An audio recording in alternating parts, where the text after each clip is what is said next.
Happy holidays. It's great to have you joining us on Radio Free Georgia's In Tune to Nature program.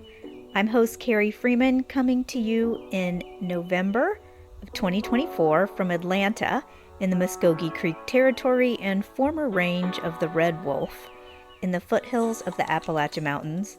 Today we're going to be talking about eco-friendly gift giving and also surviving the holiday season without maybe going too much into debt or cluttering up people's homes and lives with a bunch of kind of meaningless or added items that we probably don't need or maybe don't even want. So I have been doing this show, for those of you who've listened in Tune to Nature for many years. I've probably been doing it over annually for about 12 years. And I always record it right before the Christmas holiday frenzy starts and Black Friday and everything. So I like to have the show air prior to the Thanksgiving holiday and just get people in a different frame of mind than what all the advertisements push us towards. You just don't want to end up going to the mall or Target or something and then they're going to throw all these kind of little gift items for dads, and next thing you know you're buying everybody socks or just bunches of candy or just things they don't even need. And so instead of really thinking about what people actually like and also what you can afford and just not getting in the frame of mind where we're just feeling obligated to get people things that they can open up, whether it's for Christmas or Kwanzaa or for Hanukkah. So just thinking ahead about these things. And normally I've always done the show talking about kind of animal and eco-friendly gifts. And so I'm going to go beyond that, as I have in the last couple years, to talk more about experiences and less about items. But some things to think about just in general if you are buying items, or things to think about that make something more sustainable or more green or kind of eco-friendly in some way. Things that are plant-based as opposed to being animal-based or lower on the food web, using less resources and saving the lives of farmed animals and wild animals. Things that are locally made and less miles traveled. Things that are energy efficient or non-resource intensive, carbon neutral. Things that are organic, natural, chemical-free, non-toxic, non-polluting. Things that preserve wild spaces instead of using or endangering them. Reusing older items and repurposing as opposed to creating new items. So shopping at thrift stores or antique stores, yard sales, Craigslist, Facebook Marketplace, things like that. Things made from new materials could be from materials that were sustainably harvested and easily renewable, such as bamboo, trying to avoid plastic. Items that have less packaging, especially avoiding plastic packaging and a bunch of styrofoam. Things that use recycled materials and can be recycled when finished. A lot of times we don't think about that whole life cycle of the products that we buy, or something that's biodegradable. Something that is of good quality and will last a long time so that it's not disposable. Something that's durable is actually eco-friendly. Something that performs necessary life tasks and isn't just frivolous or unnecessary. And supporting companies that care about the environment and their employees. So things that are not sweatshops, things that are fair trade, things that are cruelty-free and not tested on animals, those animals who are kind of stuck in labs. So thinking more about the life cycle of the products. But instead of really even thinking about those kinds of actual historical gifts that you physically wrap, and I know it is fun to unwrap those things, I started thinking a few years ago that a lot of us really are overwhelmed with what we already have in our homes. And, although speaking of that, for people who are housing insecure, they're in a situation where abundance is not part of their life and they need a lot of help. So some of this advice I'm giving today is probably for people who are feeling like they have too much in their life and a lot of the things are excessive. So, and because when it comes to gift giving, if somebody needs something, then by all means get that for them. But for a lot of people, even working class and middle class people, we look around our homes and we've cluttered them up. And especially if you have an attic or a basement, gosh, or a garage, that's just another place to just put stuff. I guess I'm lucky in a way that I've never moved out of a one bedroom apartment because, and I've managed to clutter this place up, but I can't imagine if I had even more space, I'd probably expand to fit it.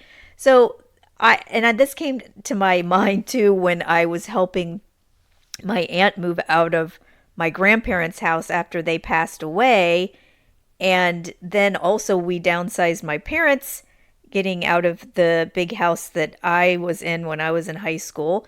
And now they live in an apartment in like a senior living community. So it's just a 2 bedroom apartment instead of like a 4 bedroom house with a pool and the attic and basement and all this.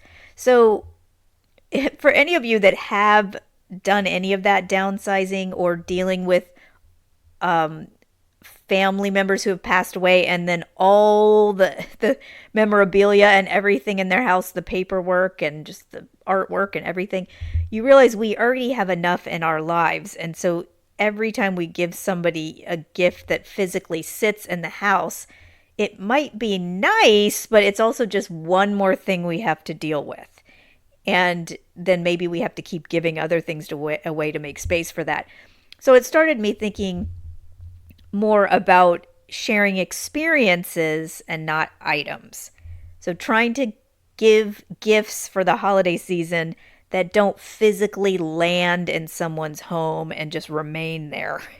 So this means food items, which that's kind of my favorite thing. So food items are make a good gift, like treats, because then they can use them. So as well as experiences. And so we're going to go through today a variety of options for those things. And I also think a lot of them end up being somewhat eco-friendly just because they maybe are not using as many materials. And I think it can work out that it ultimately is more eco-friendly. Although I'm starting off with trips. And so maybe that's not always the most eco-friendly because we're using some fossil fuels usually when we're going on these trips. But you can also just do little local trips. When we live here in Atlanta, you don't have to go far to get to the mountains or to some beautiful parks. Or, well, if you take like 4 hours, you can get to our gorgeous, very natural Georgia coast. And so you could get someone a gift certificate to Airbnb or VRBO or someplace that has, housing options or little cabins or something like that. Especially if they like to do some weekend trips or things like that. Because we have some beautiful places that are within driving distance that you can get to here in Georgia just as a getaway. And of course, you can do kind of a staycation of sorts, even just here in Metro Atlanta with at a boutique hotel or something like that would be a way for somebody to kind of treat themselves to a wonderful experience. We also have wine tasting in Georgia. And like when you head north in Georgia or into North Carolina. And so that's like a little trip that you could plan together with somebody to go wine tasting one day. There's also, as a gift, a Georgia State Parks Pass. And there's so many cool parks around our state.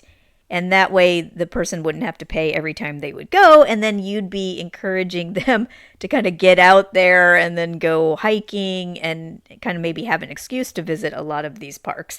And some of these parks have like yurts and little cabins and stuff too that people can rent, or campsites, of course. And if they're a little more adventurous or like to get out there even more, there's a national parks pass, an annual parks pass too, to national parks. And that's another option. And then this is making me think about photography too, because my favorite thing to do when I'm traveling is to take photos. And you could offer somebody like a photography lesson or something like that. A lot of us now do our photographing with our phones, and so we don't necessarily have fancy cameras anymore, but still you can learn to use your cameras better so you can take better pictures. And or you could create a photo album for them from a trip that you went on. And some of these could even just be kind of online albums. You don't necessarily have to print them out and have a photo book. If we're again trying to stick with the idea of not creating a lot of extra items in the home. But printing out a few photographs is always nice, and you can replace what you do have in some frames in your house with some updated photos. That's always a wonderful personal gift for people. Plus, you can also, this isn't really related to travel, but since we're talking about photography, you could hire a professional photographer to do like a family portrait. And a lot of times they can be outdoors or something really kind of different like that, or just of your kids, or professional headshots. I often find, luckily my sister-in-law is a professional photographer, Anne Packwood, so if you've seen some of the pictures that I have, like on the In Tune to Nature site in the studio, she took some of those, and it really does make a difference when someone has a higher quality camera. So I have her take pictures of me for all the little bios that I have to have on my different academia.edu sites, or my book, my picture for the back of my books or things like that. So it could be a headshot that you're getting from a professional photographer. So you could just kind of get someone a gift certificate to a local photographer, and that would be something for the holidays. Another thing, since we're thinking about traveling, it can also just be even local travel. Some people, if they don't have a car or reliable transportation, an Uber or a Lyft gift certificate, or even like a Zipcar program where it's a car sharing service, is something you could do for them that would probably make their life a lot easier.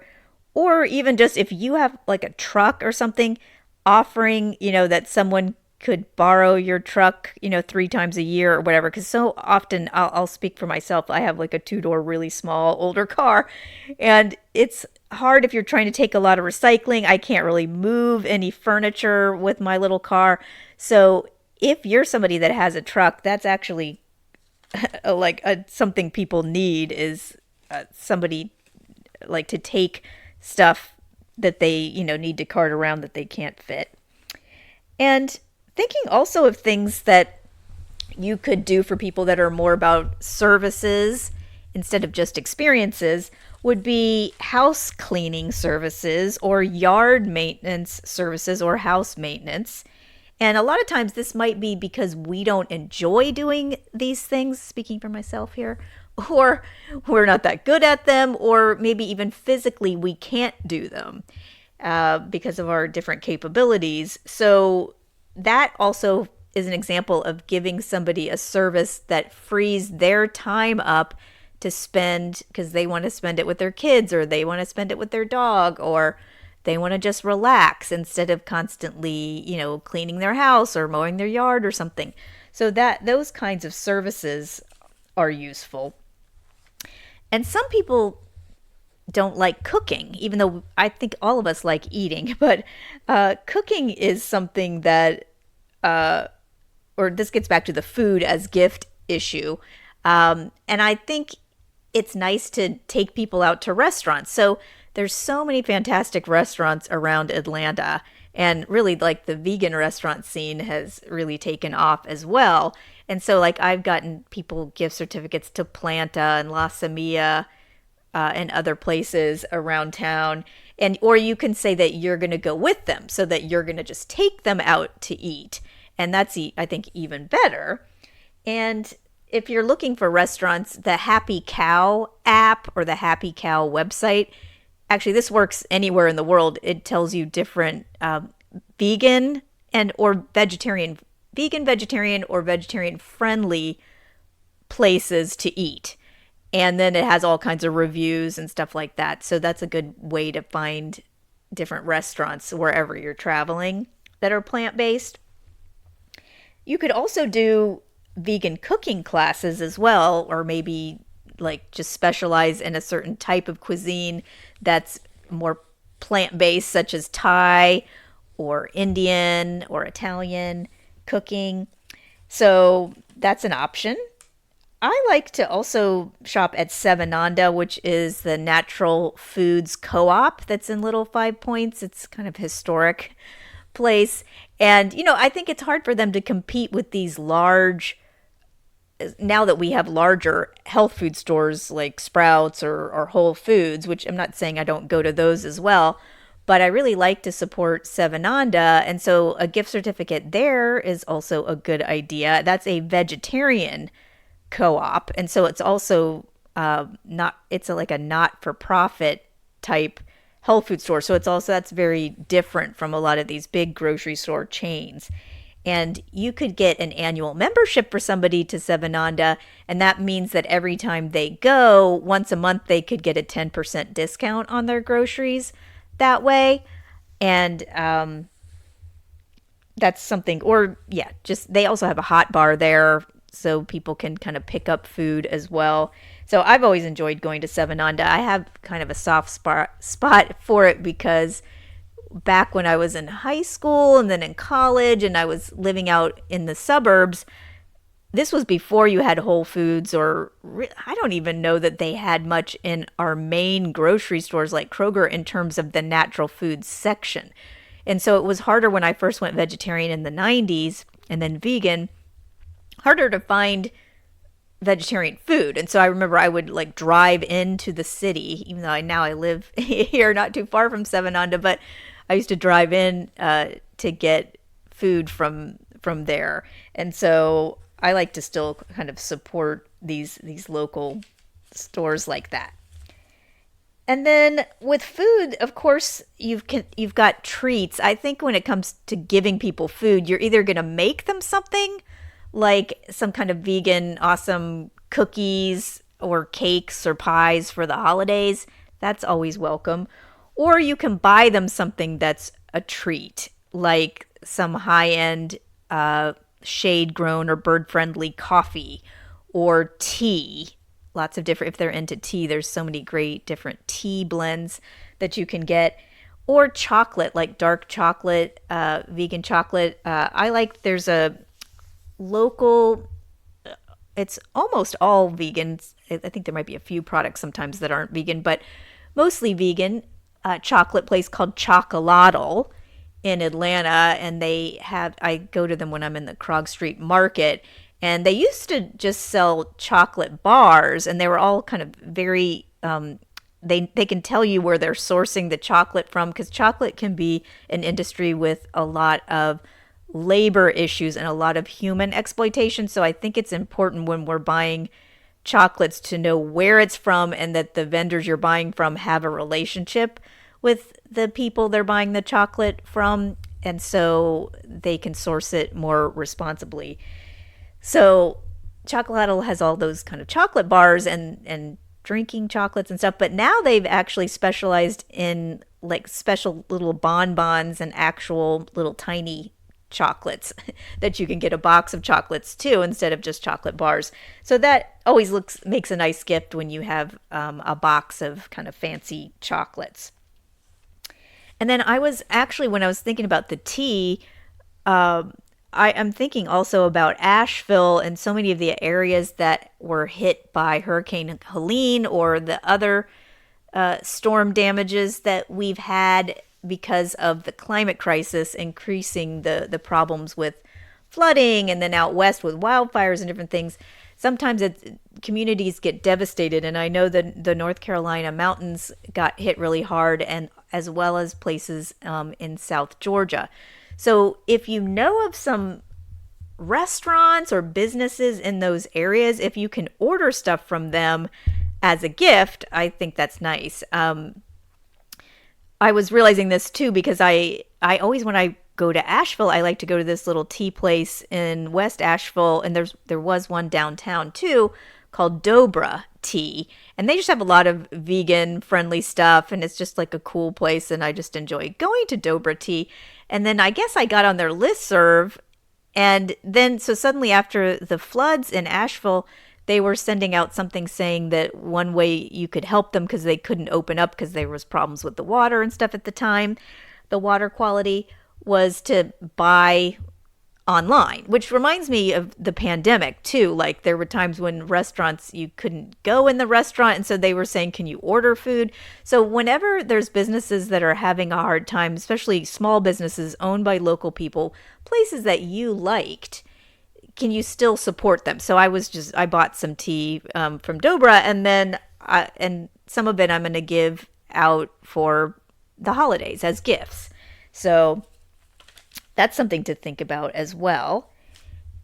If you're just joining us, I'm Carrie Freeman. I am the host of In Tune to Nature on WRFG Radio Free Georgia, and we're talking about eco-friendly gift giving for the holidays, but I'm especially focusing on experiences and services over items. So things that don't clutter up our lives because they're impermanent. So that we can just enjoy and experience them, hopefully with other people, making our lives easier and better, but not just kind of filling up our home with more and more stuff and kind of using too many resources. So that's the theme of the show. And one of the most eco-friendly services is composting services. Although my neighbor does her own composting, so if you have a yard and you get the compost bin itself, you can do your own composting. So think about the person you're getting a gift for. You might want to ask them about this first, but either they might be interested in starting their own composting in doing it yourself, kind of a thing, or I have the Compost Now service, and I've done that for so many years, usually splitting it with my neighbors, and then they can come and pick up all your scraps, your food scraps, and your scraps from like tissue paper and napkins and things like that. They can pick that up on a weekly basis or a bi-weekly basis, and then they can even give you the compost to use as some fertilizer for your plants. Although if you don't have a yard and your own garden where you're growing food, you can have them keep most of the compost fertilizer that they get, and you can pick from a variety of local farms, and then they can give it's like a closed loop system where anyway they're giving the food, the fertilizer to the farms, and these might be farms that you've bought food from when you went to the farmer's market around town. Then you're eating the food, and then either some of it maybe went to waste, or it's just an apple core, or it's a rind from a melon or something, or the carrot tops or something. Then that goes in the compost, and then it ends up kind of growing more food. So once you start composting, you realize that if you're recycling and you're composting, you're hardly using your trash. Like you're really not putting much in a landfill at that point. And the kind of the grossest, the stuff that would smell the most and that wet kind of stuff is your food. Like usually what makes your garbage kind of gross in your house is food. So although, basically now your compost bin is kind of gross, but you're usually taking that outside and putting it in the compost outside every day. So with my Compost Now, I have a bin that sits out, and then I go out there and usually once a day or every other day and take my compost out there. Or you can keep your compost scraps in your freezer if you don't want them smelling, and then kind of take them out at a certain time before the service is going to come. So that's something that is kind of a cool gift. And once you start composting, it's kind of like you can't stop doing it because you see how much of the waste in your house or is inedible is food items. So moving on to other experiences, there of course are concerts and tickets, and really kind of fun things to do. And so Atlanta has some great music venues. So you can either get someone a gift certificate to a music venue like Variety Playhouse or something, or you could get them an iTunes gift card or something. Or if you know there's a certain band that they like, you could offer to go with them. Then, or even you could do Sirius XM radio subscription. So the music could be kind of on their own phones or in their cars, or it could be a concert where you're actually physically going with them. And then this also kind of bleeds into the idea of going out to theaters and having a fun experience that way. And I think it's good if we can support you've got some classic theaters and venues like the Fox Theater, the historic one downtown. We've also got our Plaza Theater, our historic cinema. But there's also just little small theaters around here. I'm thinking near the WRFG studio, we have Horizon Theater Company and we have Seven Stages. And they put on some really awesome shows, and it's a rather intimate experience. It's really not that expensive. And usually, these are your community members that are the actors at the same time. And I think those kinds of theaters really need more support and more attention. So you could get someone a ticket for one of those shows, or even a whole season pass would be awesome. And then there's, also museums around town, or just like the Botanical Gardens or the High Museum, getting someone an annual pass to some experience like that they can enjoy. And maybe you could go with them. And then there's subscriptions to things too. Now, our subscription services are another experience or a big part of our life for entertainment that also wouldn't clutter up our houses. Maybe they clutter up our our phones with I have too many apps, I think, on my phone, but I'm willing to have that clutter for right now. But I like services like Insight Timer app, where a lot of times you can get it where you don't have to pay anything, but if you subscribe, you get, extra services. So, and that's true if you want things to be ad-free, like on Pandora or Spotify or something like that. But what I was going to say with the Insight Timer, that's also a wellness and personal growth app where they have courses and they have all kinds of affirmations and gratitude sessions, and it's a meditation app, and then all kinds of calming music. And so I've been using that for years, and I really like it and kind of rely on it. But then there's, you could do Netflix or Hulu or HBO type streaming services that you could get someone a subscription to if they like movies and television. Or if you give a certain amount of money as a donation to PBS, and it can be, I think, through the kind of NPR radio side or the television side, you end up getting PBS Passport. And I enjoy that as well, because then you have access to a lot of like the Masterpiece Theater shows and the different series that are really awesome on PBS. So I do like PBS Passport. And then there's EcoFlix. I haven't talked about them in a while, but I had them. They're a streaming service, and I had the guy on my radio show a few years ago, right when it first opened up, and they do original programming on EcoFlix that is very wildlife oriented, and a lot of it is very kid friendly too. So if you want your kids to get more into nature and animals and science and ecology, then I think EcoFlix is a great streaming service for that. And then in general, like subscriptions to podcasts, a lot of times, although podcasts tend to be things you don't have to pay for, but sometimes we might, if somebody really likes a certain podcast, you could donate to that person's Patreon or help them be a subscriber so they could get extra type services. But in general, I think we need to support journalism.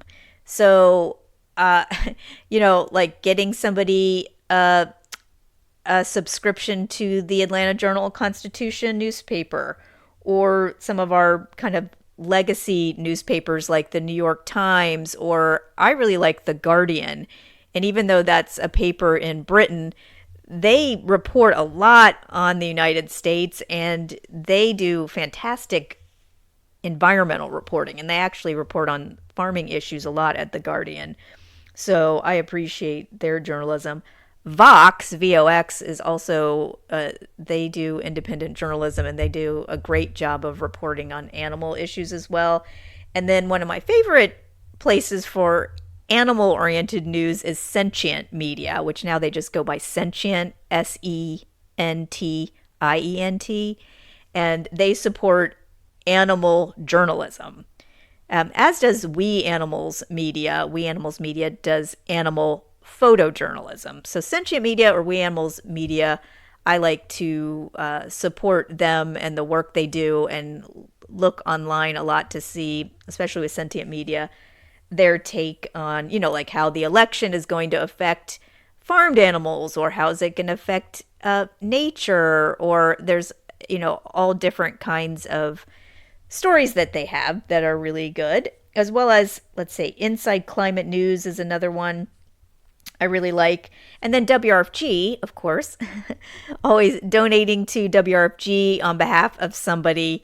Even though a lot of these times, like WRFG, you don't have to have a subscription. We offer this just like a lot of podcasts do, or, like NPR does and PBS. It's out there for everybody. It's a service, but it needs to be subsidized. And so we have public affairs programs and news programs and music programs, original music programs. And, we rely on donations too. So that's something you could do. And then, of course, whenever you're supporting nonprofit organizations, another way to support them is and give if you want a physical gift, you could buy a bag or a t-shirt or a mug or something with their logo on it, or like a water bottle that could be reused. And so for somebody that doesn't have a lot of stuff, like maybe they're in their 20s and maybe they could use a mug or a bag or something. I think when we get older and we've got enough mugs and bags and t-shirts, I think just donating to a charity on their behalf is probably good, and you don't really need the merchandise that goes with it. But it might not be as fun. I get that at the holidays, it may not be as fun if you're just donating to a charity on behalf of somebody because you don't necessarily have much to open. But whatever it is that we're giving someone, you can still create do a creative card, or, put some candy, on the card, and still kind of make it more interesting when you're giving them any of these gift certificates or experiences that we're talking about. But I was thinking that it might work better for someone's birthday to give a charitable donation where maybe there's not an expectation of everyone sitting around watching people open gifts. I mean, that we do that for kids' birthdays, but the older we get, usually there's not necessarily a party. Or I'll just speak for myself. I'm not getting thrown that many parties. Oh, I did get a 50th party, which was super fun. But usually when you're older, it's just your birthday gets celebrated over the course of several weeks and you don't necessarily need to be opening something. But anyway, the charitable donations, I think, can work better maybe for birthdays. But another thing you could do is, if you really would prefer people give to certain charities, and especially now that there's so many things going on in the world where there's so much desperation and need, like in Palestine or in Haiti right now, in Ukraine, in the Sudan. There's so many places where people are really in desperate shape and they need so many things that we could be saying for the holidays, I'd prefer you spend any money that you were going to spend on me and you donate it to somebody in Gaza or Ukraine or something. Or you can find even a business in Haiti or in Ukraine or Sudan, and then try to support that small business there and buy something that is made by people there. So also thinking about who makes whatever it is that we're buying as a gift. And, could you support good causes or people in need? Thinking of things around town that might be relaxing to us because there's so many things that are stressful in life. I think massages are probably one of the best gifts. Now, that's probably kind of an expensive gift, so because you're probably going to spend at least $50 if you're giving someone a massage gift certificate, and that 50 might not get someone a 60-minute massage. So you probably are in it more for $100 or $150 if you really want to cover most of the cost of a massage. So that might be a little bit out of someone's price range. But for a special gift, or several of you are going in together and getting your mom something, I think that's a real way to treat yourself to some self-care. And I think massages are very therapeutic for different conditions that you might have, with sore shoulders or hips or different things. Or there's also, facials and manicures. You can get people gift certificates for facials and manicures, especially if it was to a place that used natural and non-toxic products, like the Iwi Fresh spa that's in like Castleberry Hill area. That business has like a farm to skin type program. So where the stuff that they make for the skincare, a lot of it has to even be refrigerated because it's just very fresh and natural. So that's also something to keep in mind. Or there's even like saunas that you could get a subscription to a place that has a sauna for somebody as another way to kind of relax. Because a big part of our wellness and healthcare and trying to prevent dementia and all the things we are trying to work on, trying to prevent heart disease, all these things, well, a lot of it has to do with reducing stress, not just eating healthy and exercising, but actually reducing stress. And it's hard to tell sometimes whether we're successful at that, but I do think trying to have different types of massages and facials and just anytime saunas that you can take a break and just kind of relax, and the meditation, all of this is really important to our overall health. But for a lot of people, they really like exercising, or maybe they want to get into exercising because also the older you get, they get more into telling you need to have more body. You need to work on your muscles and your body mass. And so it could be that you need a personal trainer to kind of get started. So someone could offer you a gift certificate for a personal trainer or some kind of fitness coach or something like that, or even just a health consultant of some kind. I'm also thinking about our companion animals, and you could get someone a gift of a dog trainer or a dog walker. And I don't like to use the word trainer, but that's kind of the term that they go by. But a really good trainer is really more somebody who helps you with your relationship with your dog so that you better understand your dog. Or you could offer that you will do dog walking for somebody, and or if you know that they don't tend to like to go to dog parks or really can't take their dog to a dog park and you think the dog would really benefit from that socially, you could offer once a month that you'll take their dog to the dog park. So there's things like that you could do. Of course, you can provide childcare, which would usually be appreciated if they trust you. Offering childcare or tutoring is another gift that you could give. Then there's financial planning as another option, because a lot of us in America need to focus more on saving than spending, as well as investing for retirement. And so there's, Susie Orman books or sessions that you could learn from about financial planning, or this might be a little out of someone's price range, but getting someone a financial planner. Because usually you might pay an annual fee to a fiduciary who just is giving you advice. It could be or it could just be a one-time financial planning session. But I've just recently, over the last couple of years, had a financial planner, and I do feel good about finally talking to somebody about what I'm doing and with my 401k and my investments, because that's really not my strong area, or trying to save up for a house or something. And you could even get minors and kids started on savings by opening them up a savings account, or even a Roth IRA for minors. Even though I know that's not super fun for the kids, but because of the benefits of compound interest over the course of a lifetime, if kids start putting things away for retirement now, a little bit will end up over time through investments becoming a lot simply because of the time component. And those of us who start at age 50 trying to save for retirement have a harder time because we're not going to have the benefit of time compounding that interest. So, and then you could try to use environmentally responsible investment funds or socially responsible investment funds. And a lot of this whole show has been about decluttering or not wanting clutter in our lives. So you could also get somebody, hire like a Marie Kondo type home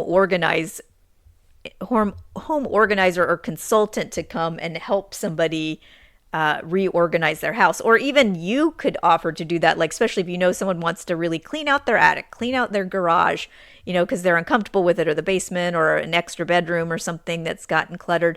You could offer to do that, and then you could help them put a yard sale together or something like that. That would be actually a really helpful gift. Or you could offer to redesign a room, and you could each kind of swap too if you feel like there's just a room in your house that's just gotten kind of stale or you haven't refreshed it in a while.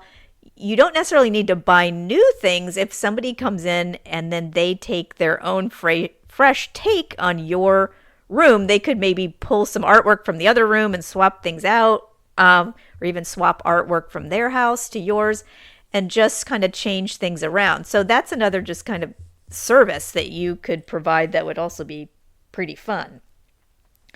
And then we could also help people outside if you happen to have a yard.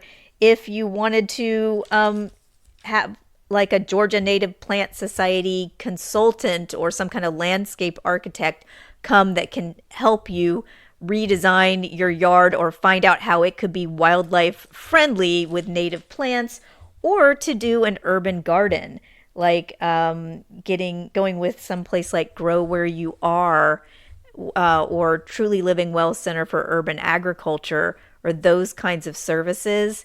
They can come out and help you figure out how you could be growing your own food, the kinds of vegetables and fruits that you're interested in, with the land that you have.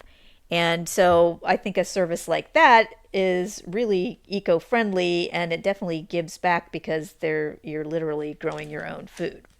So I hope that some of these items, well, I'm saying items, but they're actually not items, these ideas about gift giving that's eco-friendly, that's about experiences and services and time together, or entertainment or intellectual stimulation of some kind, without actually buying a lot of things. I hope that this is something that makes you more excited for the holiday season and gives you some new ideas, so we just don't get stuck in the same old pattern and being convinced by all the advertisers that we need to go out and shop, shop, shop. If we're more strategic about it and actually more thoughtful, we will create less consumption and less clutter for the landfills and our own lives. So I'm hoping this has given you some good ideas, and I really appreciate you listening to In Tune to Nature. We're an eco-friendly animal protection show, and it's hosted by me, Carrie Freeman, or Melody Paris, every Wednesday at 6:30 p.m. Eastern Time, online at wrfg.org, and on Atlanta radio station 89.3 FM. We post action items, news, and podcasts on the show's website, facebook.com/In Tune to Nature. The views and opinions expressed on this show do not necessarily reflect those of WRFG, its board, staff, or volunteers. I'm one of those volunteers. I'm host Carrie Freeman, asking you to please support independent, non-commercial media like Radio Free Georgia. And remember to take care of yourself and others, including other species. Thank you for listening. Cheers.